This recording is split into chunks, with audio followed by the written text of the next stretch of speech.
Welcome back, everyone. I'm Renee, and this is the Body in My Strong podcast, where we talk all things life, fitness, and health. And today, I can't believe this morning, I woke up early to walk the dog because in the summertime in Arizona, you get up at the crack of dawn to do this. And I walked outside and it was like 68 degrees. This is just amazing. For you up north, I'm trying to figure out how to compare this for you guys to understand. Basically, today is the first time we hit underneath 70 degrees since, I don't know, April, maybe May. But it has been a minute. And normally we've been above 75 to around 80 has been our lowest. Normally it's the 80s. So fall's around the corner. I know we still have like 5 months to go. And as I'm recording this, it is like the middle of August, but we still have several months to go, but it's here. It's coming. It's so exciting. Anyways, speaking of being in the 60s, we are actually on episode 64 today. And what a journey this has been for me. And I hope you're gaining as much out of these episodes as I am in creating them. Now, today we're going to be talking about something that my clients bring up quite often. And I hear this especially from women I work with, the tangled up relationship between confidence and ego. Now, here's the pattern. Somewhere along the way, a lot of us got the message, sometimes loud, sometimes so quiet we didn't even notice, that we should be staying humble. Don't take up too much space. Don't brag. Don't be too much. And at the same time, we got a second message stacking right on top of it. Be excellent, do it well, do it right, don't mess up, and be better, right? Does some of this sound familiar to some of you guys? So you end up with this impossible ask. Be quietly, invisibly perfect. And when something doesn't go right, a mistake at work, a hard conversation, or a goal you didn't hit, a lot of women don't respond with, well, that happens. They respond with something much harsher, self-criticism, shame, a voice that says you should have known better or done better. I've sat across from client after client who mistakes that harshness for humility, like being hard on themselves is proof they're not full of themselves. And on the flip side, when they start feeling genuinely proud of something or comfortable saying, I'm good at this, the alarm bells go off. Is this ego? Am I being arrogant? So today I want to pull these two things apart, confidence and ego, because they get treated like they're the same thing, and they're really not. One comes from a settled sense of your own worth. The other is usually covering something up, and knowing the difference changes how you talk to yourself, especially on the days you don't get it right. All right, let's dive into it. Now, let's start off with defining the difference between these two, ego and self-confidence, because in everyday language, they get used almost interchangeably, and that's part of the problem. Self-confidence at its core is a realistic, steady belief in your own worth and your own ability to handle that. Now, do I need to repeat that? Self-confidence at its core is a realistic, steady belief in your own worth and your own ability to handle things. It reflects an accurate read of your abilities and the belief in your own capacity to succeed without needing constant outside validation to hold it up. It's quiet. It doesn't need an audience. And I got this definition from the Psych Universe website. And of course, everyone I'm going to reference, I'm going to have the links to in the show notes for you guys if you want to go back and check it out. All right, ego, or what psychologists usually study as narcissism when they're looking at exaggerated end of it, looks similar on the surface. Someone with a big ego can seem just as sure of themselves, but underneath it's built differently. The outward confidence often sits on the top of a much shakier foundation, working to protect a more fragile sense of self from anything that feels threatening. And it tends to lean hard on outside approval, praise, recognition, attention to keep that sense of self propped up, whereas real self-worth mostly runs on an internal supply. So self-confidence stems from internal, ego is about the external. Now here's the piece that I think matters most for the women I work with, how each one responds to criticism or failure. Someone with genuine self-confidence can take feedback in stride. They treat a setback as something to learn from, not something to defend against. Sound a little familiar? Think back to episode 46 I did, which was all about mindset growth. Now, ego doesn't have that flexibility. It tends to react defensively, even reading criticism as a threat when none was intended. And I got this from the Psych Universe website again, another one.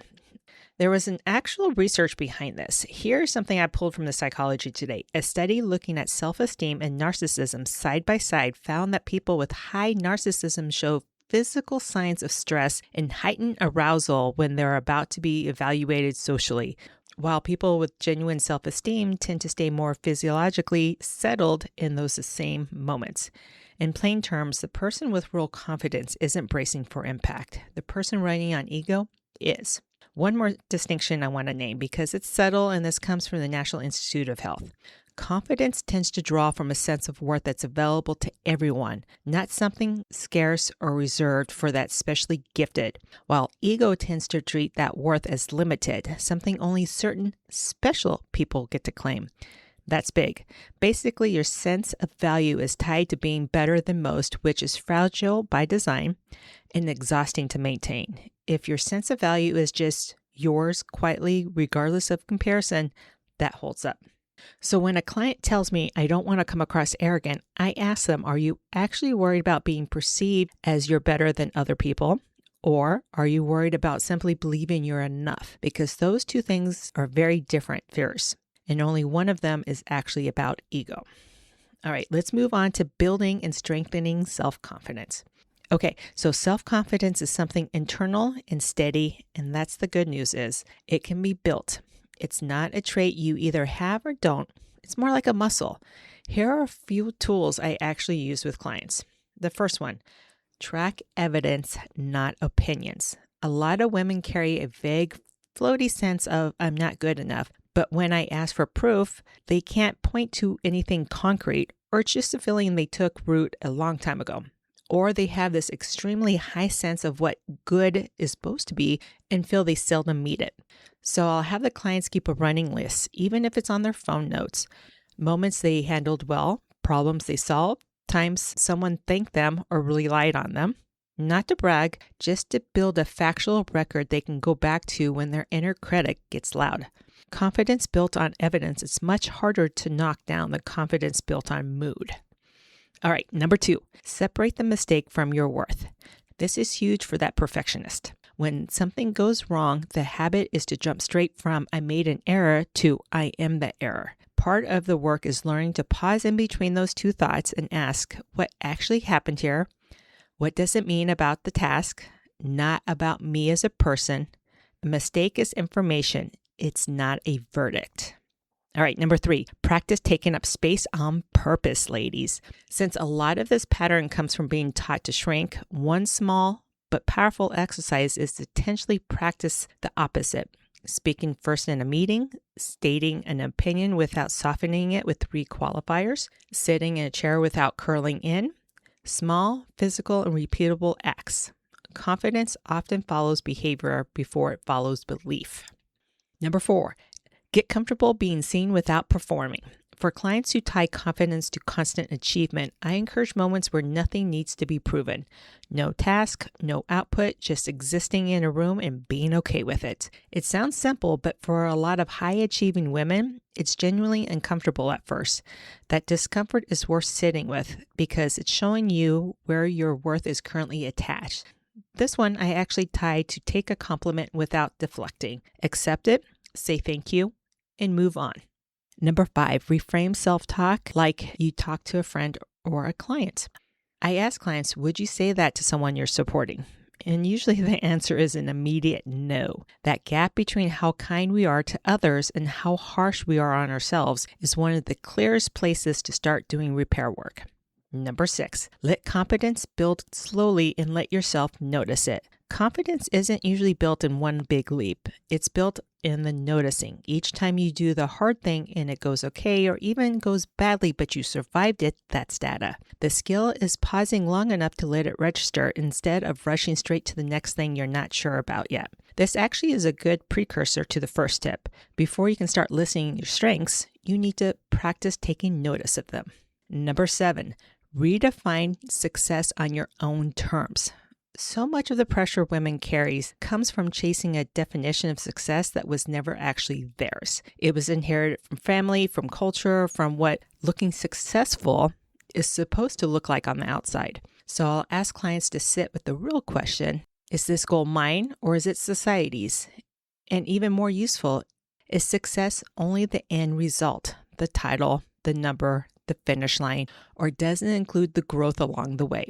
The skill you built, the fear you moved through, the version of yourself you have become in the process. When success only counts at the finish line, confidence gets starved the whole way there. When it includes the climb, you get to feel it build the entire time. Number 8, and this is the final one, and this is one of my favorite ones. Define the woman you want to be, then check her against your goals. And this one's a gut check. I'll ask clients to actually describe her, not what she wants to accomplish, but who she is or who she wants to become, how she carries herself, how she treats people, how she talks to herself when things go wrong. Then we hold their current goals up next to that picture and ask, does chasing these actually move me towards becoming her? Sometimes the answer is yes, and that's clarifying and motivating. Sometimes the answer is no. The goal looks impressive on paper, but has nothing to do with the woman they actually want to be. This mismatch is often exactly where confidence has been leaking out. All right, so let's wrap this up and bring it to full circle. Confidence and ego are not the same thing, even though they can look alike from the outside. Confidence is quiet, it's internal, it holds up under criticism, and it doesn't need anyone else's approval to stay standing. Ego is often a performance covering something more fragile, and it needs the outside role to keep confirming it. If you've ever been worried that believing in yourself makes you arrogant, I want you to sit with the distinction we talked about today. There's a real difference between thinking you're better than everyone else and simply believing you're enough. Only one is an ego, the other is just healthy. And building that kind of confidence isn't about a single breakthrough moment. It's evidence collected over time. It's separating your mistake from your worth. It's taking up space on purpose, even when it feels unfamiliar. It's letting yourself be seen without constantly having to prove something. It's redefining what success actually means to you, not the version handed to you, but yours. And it's checking whether the goals you're chasing actually lines up with the woman you're trying to become. None of this happens overnight, but every one of those small practices is a rep, and like any muscle, it gets stronger the more you use it. And that's it for today's episode. If this episode helped you realize what an amazing woman you have always been, I'd love to hear about it. And don't forget to share this podcast with someone you think could benefit from it. Also, if this is a subject you are struggling with and need to process it with a professional, reach out to me. You can find me at www.bodyandmindstrong.com. And you can also follow me on Instagram at bodyandmindstrong.com or just bodyandmindstrong. Thanks for listening, and make sure you're doing at least one thing today that's going to get you one step closer to one of your goals. Have a great day.